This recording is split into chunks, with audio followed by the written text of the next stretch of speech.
বাংলাদেশের একটি সুন্দর গ্রামে বসবাস করত একটি ঘুঘু দম্পতি। সুখে শান্তিতেই তারা গ্রামটিতে বসবাস করে আসছিল। গ্রামটির পাশেই ছিল ঘন বন জঙ্গল। সেই বনে ছিল বিভিন্ন প্রাণীর বসবাস। স্ত্রী ঘুঘু পাখিটির যখন ডিম পাড়ার সময় ঘনিয়ে আসছিল, তখন ঘুঘু দম্পতিটি একটি নিরাপদ বাসা তৈরির জন্য এদিক ওদিক ছোটাছুটি করছিল। বনের পাশেই একটি খোলা মাঠে গ্রামের এক কৃষক কলার চাষ করেছিল। ঘুঘু দম্পতিটি সেই কলা ক্ষেতের একটি কলা গাছে কলার কাইনের মধ্যে তাদের সুন্দর একটি বাসা তৈরি করে। ঘুঘু দুইটি 4-5 দিন অক্লান্ত পরিশ্রম করে সেই বাসাটি তৈরি করে। বাসা তৈরি করা শেষ হলে স্ত্রী ঘুঘু পাখিটি এক এক করে 2টি ডিম পাড়ে। এরপর ঘুঘু দম্পতিটি পালাক্রমে ডিমে তা দিতে থাকে। এভাবেই কেটে গেল 17-18 দিন। 18 দিন পর ঘুঘু দম্পতিটির ঘরে আসলো ফুটফুটে 2টি সন্তান। সন্তান দুটিকে পেয়ে তো বাবা মায়ের খুশির অন্ত ছিল না। তারা অতি যত্ন সহকারে বাচ্চা দুটিকে লালন পালন করতে থাকে। ধীরে ধীরে তাদের বাচ্চা দুটি বড় হতে থাকে। বাবা তার সন্তানদের জন্য খাবারের ব্যবস্থা করে। সে সারাদিন এদিক ওদিক ছোটাছুটি করে তার সন্তানদের খাবার জোগাড় করে। প্রতিদিনের মতো সকালে বাবা পাখিটি সন্তানদের জন্য খাবার জোগাড় করতে বের হয়। কিন্তু দুষ্ট এক লোকের ফাঁদে আটকা পড়ে বাবা পাখিটিকে জীবন দিতে হয়। বিকেল গড়িয়ে সন্ধ্যা নামে, তবুও বাবা পাখিটি ঘরে ফিরে না আসলে মা ঘুঘু পাখিটির আর বুঝতে বাকি থাকে না যে কোনো একটা অঘটন হয়তো ঘটেছে।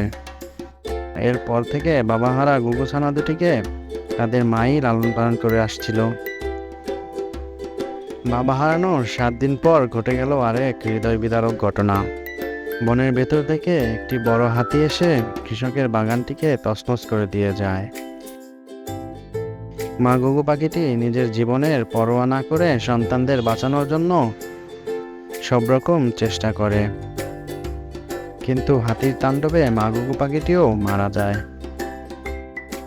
বাগানের মালিক সকালে এসে যখন দেখে বাগানের এমন অবস্থা, তো তার অনেক মন খারাপ হয়। যাই হোক, এমন অবস্থার পর মালিকের তো বসে থাকলে চলবে না। তার বাগান তো তাকেই মেরামতের ব্যবস্থা করতে হবে। তাই সে লেগে পড়ে বাগান পরিষ্কারের কাজে। বাগান পরিষ্কারের এক পর্যায়ে সে ঘুঘু পাখিটির বাসাটিকে দেখতে পায়। কলার কাইনের ভেতর বাচ্চা দুটোকে দেখে কৃষকের অনেক মায়া লাগে। সে চিন্তা করে এখানে বাচ্চা দুটি থাকলে বাচ্চা দুটি হয়তো মারা যাবে। তাই হৃদয়বান সেই কৃষক বাচ্চা দুটিকে তার বাড়িতে নিয়ে যায়। হৃদয়বান সেই লোক বাচ্চা দুটিকে পরভ্রমতায় লালন পালন করতে থাকে। বাচ্চা দুটিও লোকটির ভালোবাসা পেয়ে তাকে আপন করে নেয়। এভাবেই বাচ্চা দুটো কৃষকের বাড়িতে বড় হতে থাকে। এর মধ্যে কৃষকের ছেলের সাথেও বাচ্চা দুটির ভাব জমে যায়। এভাবেই কেটে যায় কয়েক মাস। বন্য পাখি হলে কি হবে, তারাও তো মায়া মমতা আদর ভালোবাসা বোঝে। কৃষকের ছেলের সাথে ঘুঘু পাখি দুটির এখন গভীর সম্পর্ক। ছেলেটির সাথে পাখি দুটি এখন ঘুরে বেড়ায়। ছেলেটি যেখানেই যায় পাখি দুটো তার সাথে সেখানে যায়। পাখি দুটি ছেলেটির কাঁধে বসে থাকে, তার সাথে খেলাধুলা করে। এভাবেই পাখি দুটো মানুষের সাথে থাকতে থাকতে মানুষের বন্ধু হয়ে ওঠে। ভিডিওটি ভালো লাগলে লাইক কমেন্ট করে পাশে থাকবেন এবং চ্যানেলটি সাবস্ক্রাইব করতে ভুলবেন না।